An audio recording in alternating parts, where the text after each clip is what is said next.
Our Constitution is written so as to create a government of laws and not of men. There's a reason the Ten Commandments were written in stone, so the words don't change. You know, I believe in the Constitution of the United States. I think it's a brilliant document, and I think the men and women that have interpreted over the years have worked like the devil to get it right. As a federal judge, I've heard more than 3,000 cases.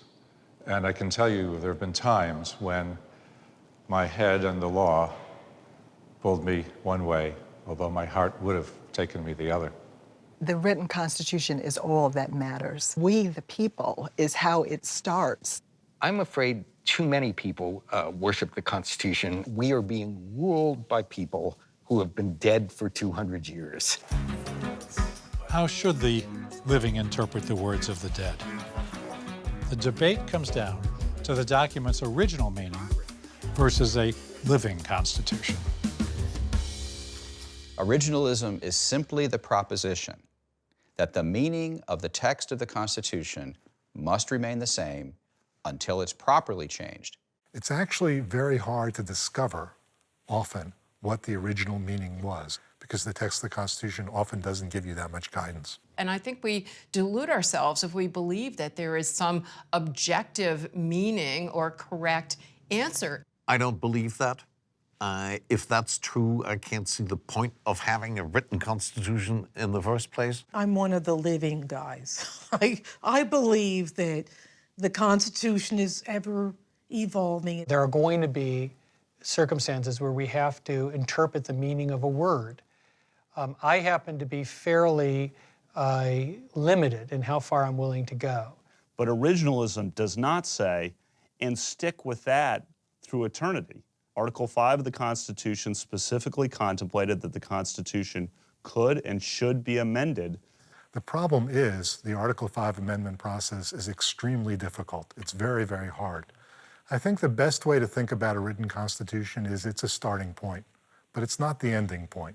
Of course, we do our best to understand what the text meant at the time, but for all of the debatable issues, that's a starting point.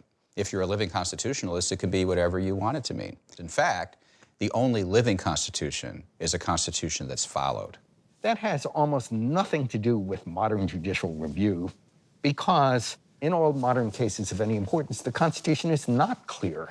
We're not writing on a blank slate, but we are filling in the blanks and figuring out what the Constitution should be. The Constitution does evolve, but it evolves slowly, it evolves with the time, it needs to be tweaked. All of us agree that the Constitution should be updated. What we disagree on is who is to do the updating. That's what the political process is for, to resolve those difficult questions. The last people you want to be changing that document are judges. The judiciary is not licensed by the Constitution to add to or subtract from the text of the Constitution. What the Supreme Court says it means is not actually the Constitution. The Constitution is the Constitution.